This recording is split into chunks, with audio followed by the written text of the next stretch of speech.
desse espírito, né? Princípio inteligente e hereditariedade.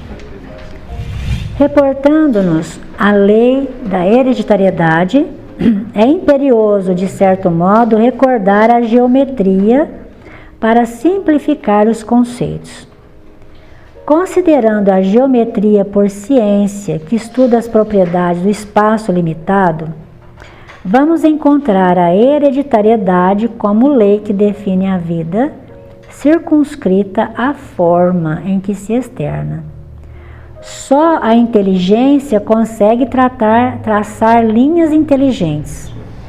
Em razão disso, e atendendo-se aos objetivos finalistas do universo, não será possível esquecer o plano divino quando se trate de qualquer imersão mais profunda na genética, ainda mesmo que isso repugne aos cultores da ciência materialista.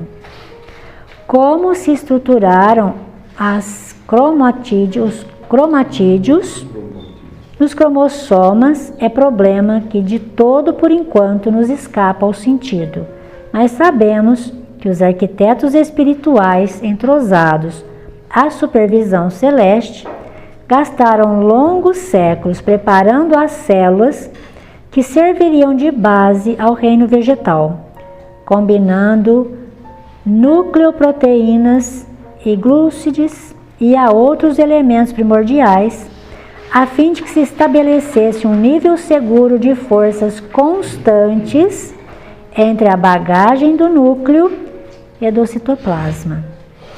Com semelhante realização, o princípio inteligente começa a desenvolver-se do ponto de vista fisiopsicossomático. Não apenas a forma física do futuro promete então revelar-se, mas também a forma espiritual. Quem aqui já leu A Caminho da Luz? Só isso? Caminho da Luz, já li. A Caminho da Luz. Então vocês peguem e vão ler o A Caminho da Luz. O Emmanuel fala um pouco disso aqui lá.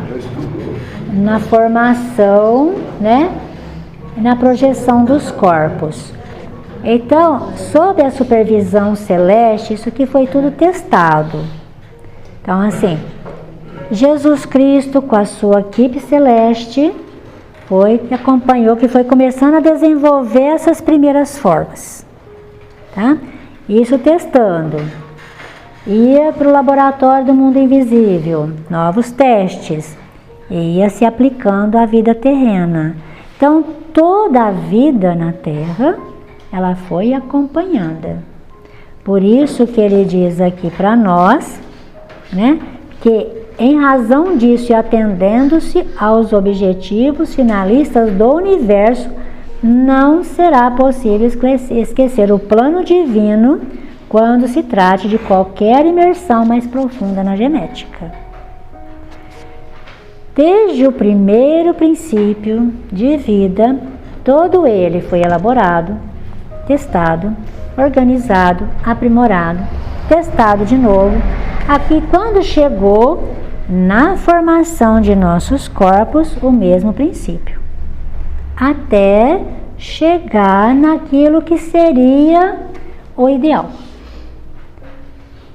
E a partir disso, então, o espírito que desabrocha na sua inteligência, que ele começa a colaborar na evolução dessa forma, que ainda não está terminada.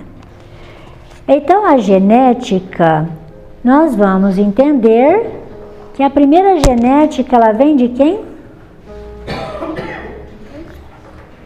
A primeira genética nossa vem de Deus. Tá? Então, assim, ele está dizendo para nós aqui que a genética que nós vamos entender na questão das formas, então nós herdamos aquele que nós vamos reencarnar.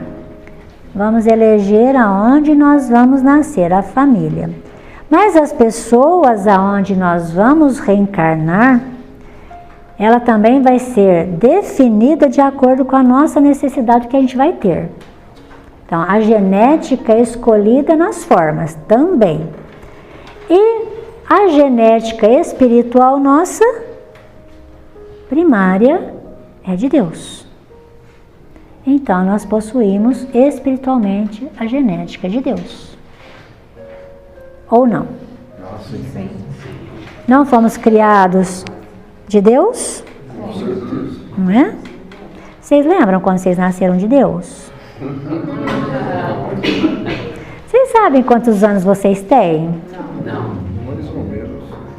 Mais ou menos? Quantos anos você acha que você tem? Ó, Tem uns 3 milhões já. uns 3 milhões? Pode ser. Mas olha que interessante, nós já paramos para pensar quantos anos que nós temos espiritualmente? 3,5. Mas é interessante a gente pensar, não é isso? Porque nós só pensamos na idade terrena. Então, eu tenho 30 anos. Não, você não tem 30 anos. Seu corpo tem 30 anos, você não. Olha como que fica quando a gente começa a pensar como espírito. Fica um pouco diferente, não é? E como vocês sabem se são espíritos novos ou velhos? Sonhos. A maioria eles são velhos, né? Praticamente nós todos os homens velhos aqui viemos de uma reencarnação. Sim, as pessoas gostam de ficar. Eu falo por mim, por exemplo. Tenho 35 de terreno. Mas parece que eu tenho uns 80, eu não gosto de sair de casa. Eu não é desse jeito, eu vejo que eu estou mais sério, O espírito mais idoso tem mais sabedoria? Depende. Nem sempre, né? Nem sempre. Ele teve a oportunidade, aí precisa ver se ele abraçou essa oportunidade que ele teve, né, para ser mais tarde. Nós estamos falando de idade física ou espiritual? Espiritual. Espiritual. Ah, tá bom. O sonho mostra muita coisa espiritual, né? Nossa. Eu já tive muitos sonhos assim, de locais assim que não é da Terra. Não é da Terra. Sei lá. Vamos tentar enumerar o que mostra que nós somos espíritos velhos ou não? Nossa consciência, né? O Flávio já começou a delimitar aqui, ó, tá, gente? A consciência. O que acontece quando a consciência desperta? Vamos tentar enumerar? Que a gente vai descobrir como que está a nossa idade. Dor. Não é dor física não, viu, gente? Dor da alma. O que mais que fala se nós somos espíritos velhos ou não? Esse aqui é o ponto de partida. O que acontece quando isso aqui desperta? Responsabilidade. Arrependimentos. Responsabilidade. Arrependimento.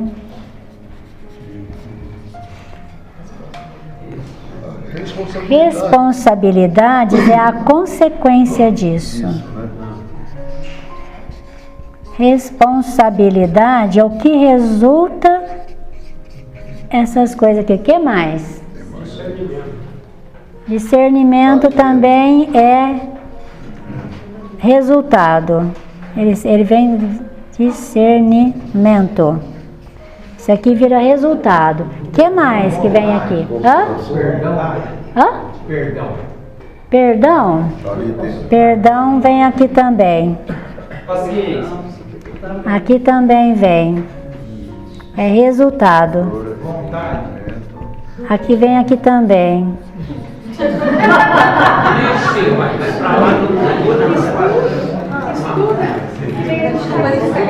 Hã? Tudo? Vem aqui também. Isso aqui é resultado. Amor? Vem aqui também. É resultado. Novos sentimentos, brotam novos sentimentos que a gente não conhece. Ah, e quais sentimentos são esses então? Vamos tentar enumerar: dor, arrependimento, o que mais? Autoconfiança. Tá aqui. Hã? Ele é um estado. Orgulho e vaidade é um estado desse. Gratidão? Tá de... Hã? Culpa, remorso, sofrimentos que estão tudo inerente aqui, ó. São todos os sofrimentos humanos. Saudade, né? A saudade, ela é um efeito desse processo, né? Mas o espírito, ele só sofre a hora que a consciência desperta. Aí ele é um espírito velho. Significa que ele já viveu e ele está começando a despertar. Como só sofre quando a consciência desperta. Por isso nós estamos sentados aqui no banco da doutrina espírita. As pessoas costumam dizer que espírita sofre. Espírita sofre. Jesus é o portador de alegria, da boa nova do reino de Deus. Então, ele é portador da boa nova, então é portador de boa notícia. Só você ficar se culpando de tudo, né? Isso, o problema é isso aqui, olha. É que a hora que a consciência desperta, Se culpando. aí eu encontro comigo mesma. Não é? Aí eu fico de frente comigo mesma, tete a tete comigo mesma. E aí eu me encontro. E aí a hora que eu encontro quem? Hã? Quando eu me encontro, quem que eu encontro dentro de mim? Eu encontro eu mesma, mas quando eu encontro a mim, o que eu encontro? Qual que é o meu referencial? Deus. Quando eu me encontro, é porque eu me identifico com o Criador. Emmanuel, deixa eu ver se eu consigo, se está aqui. Emmanuel define isso da forma mais linda que eu já vi até hoje. Glória cristã. Desde as tribos selvagens. Olha, porque essa frase é de Paulo, está na segunda carta aos Coríntios, no capítulo 1, versículo 12. Porque a nossa glória é essa, o testemunho da nossa consciência.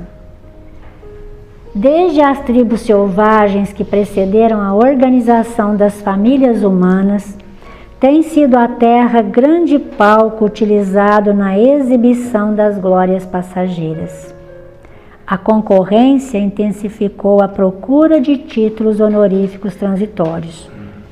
O mundo, desde muito, conhece glórias sangrentas da luta homicida, glórias da avareza nos cofres da fortuna morta, do orgulho nos pergaminhos brazonados e inúteis, da vaidade nos prazeres mentirosos que precedem o sepulcro. A ciência cristaliza as que lhe dizem respeito nas academias isoladas, as religiões sectaristas nas pompas externas e nas expressões do proselitismo. Num plano onde campeiam tantas glórias fáceis, a do cristão é mais profunda, mais difícil. A vitória do seguidor de Jesus é quase sempre no lado inverso dos triunfos mundanos. É o lado oculto. Raros conseguem vê-lo com olhos mortais. Entretanto, essa glória é tão grande que o mundo não a proporciona nem pode subtraí-la. é o testemunho da consciência própria transformada em tabernáculo do Cristo vivo. No instante divino dessa glorificação, deslumbra-se a alma ante as perspectivas do infinito. É que algo estranho aconteceu aí dentro, na cripta misteriosa do coração. O filho achou seu pai em plena eternidade.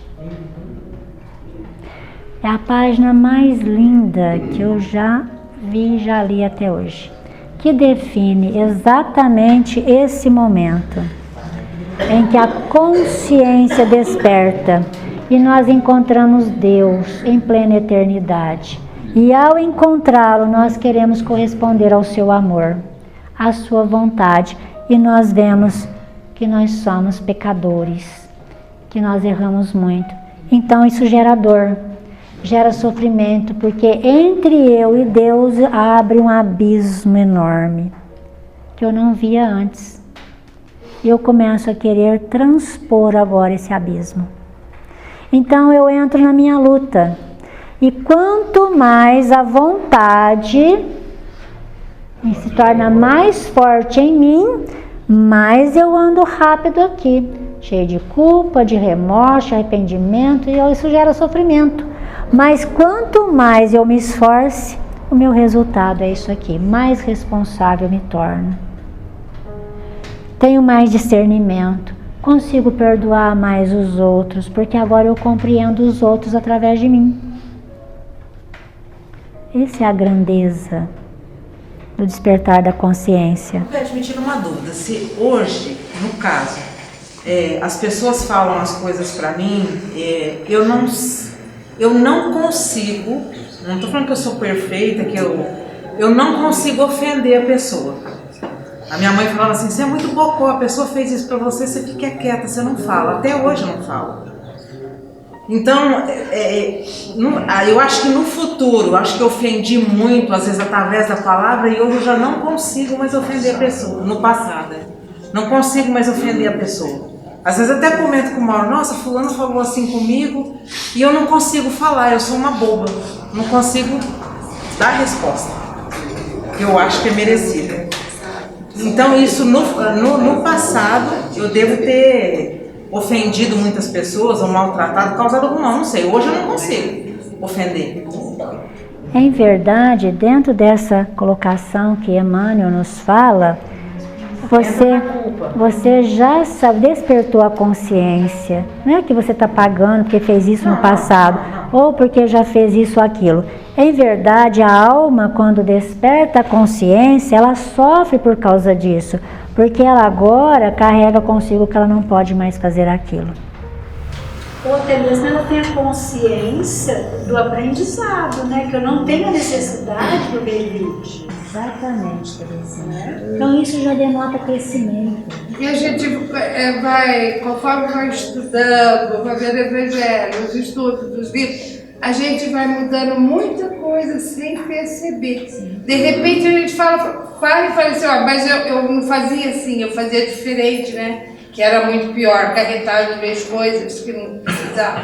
Então acho que a gente, conforme a gente vai assimilando os ensinamentos, a gente vai mudando sem perceber. Acho que todo mundo é assim. Mas o mais belo da evolução é a busca do conhecimento, do aprendizado. Porque você vai buscando o conhecimento, vai te abrindo, você vai abrindo aquele leque, né?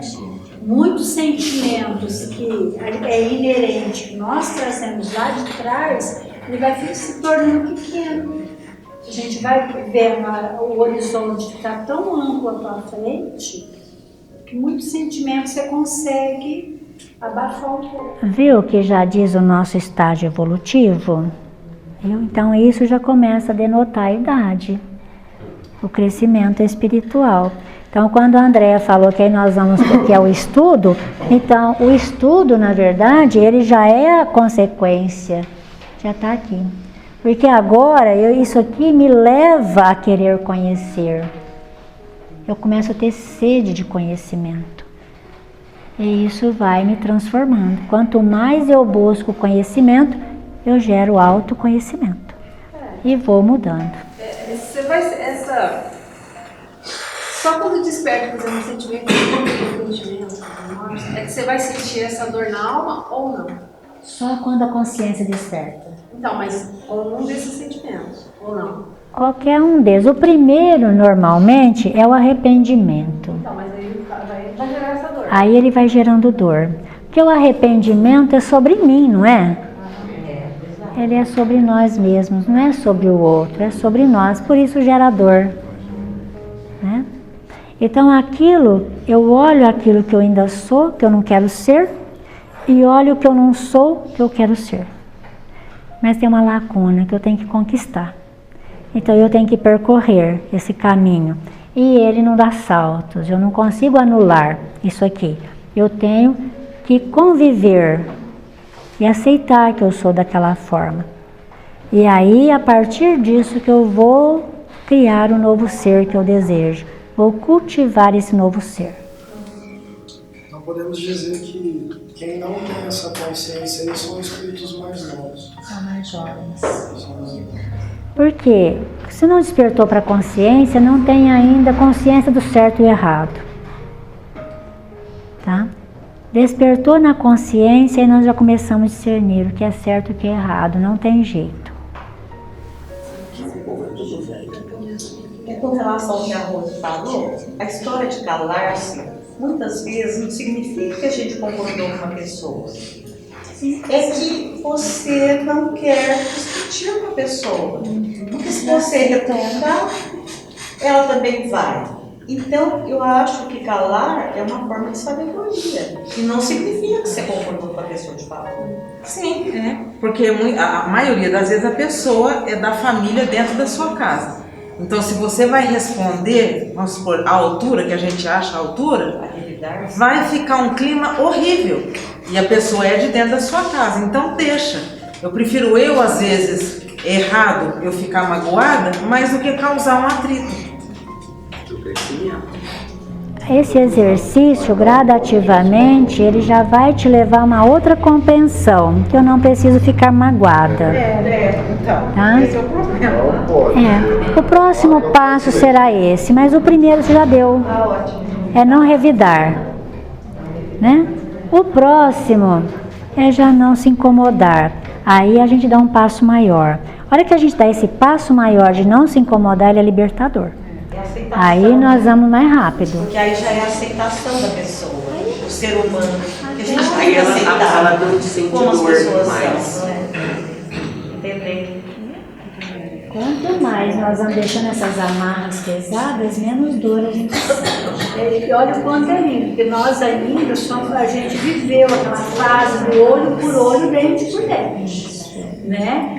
E veja bem o que a gente vem aprendendo nessa nossa evolução, que a gente ainda não consegue, se alguém te bate no lado esquerdo, você dá o direito, né? A gente ainda não consegue, mas a gente hoje tem uma visão diferente.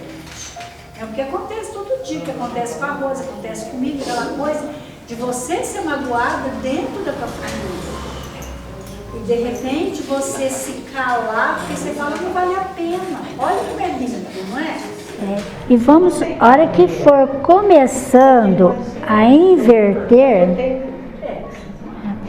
se a gente conseguir inverter isso, então assim, ó, a outra pessoa me magoou. Espera aí, a outra pessoa me magoou ou eu fiquei magoada com ela? Jesus não fala, cada um fala do que a boca fala do que o coração está cheio. Quando eu ofendi você, eu joguei uma ofensa, eu estou falando que meu coração está cheio.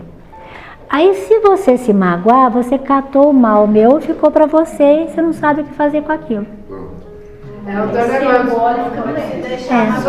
Aí ela fica remoendo o meu mal. Quando Jesus propõe dar a outra face, Jesus está dizendo assim, solta a ponta da corda, deixa o mal com o outro, é dele, não é seu. Existe a ofensa se eu aceitar, né? Porque eu aceitei. É como um presente. Se eu chego com um pacote para te dar um presente e você aceitá-lo, o que acontece? Você vai receber essa aumento. Mas se você não receber, vai ficar tudo. Não é? É o melhor que a gente deve ou deveria fazer para ficar bem, né? Semana que vem nós continuamos, certo? Passado a régua, tudo certo. Semana que vem nós então entramos nos fatores da hereditariedade. Continuamos aí, que esse assunto ele dá assunto, né, gente? Bastante assunto. Então, obrigado pela presença de todos vocês.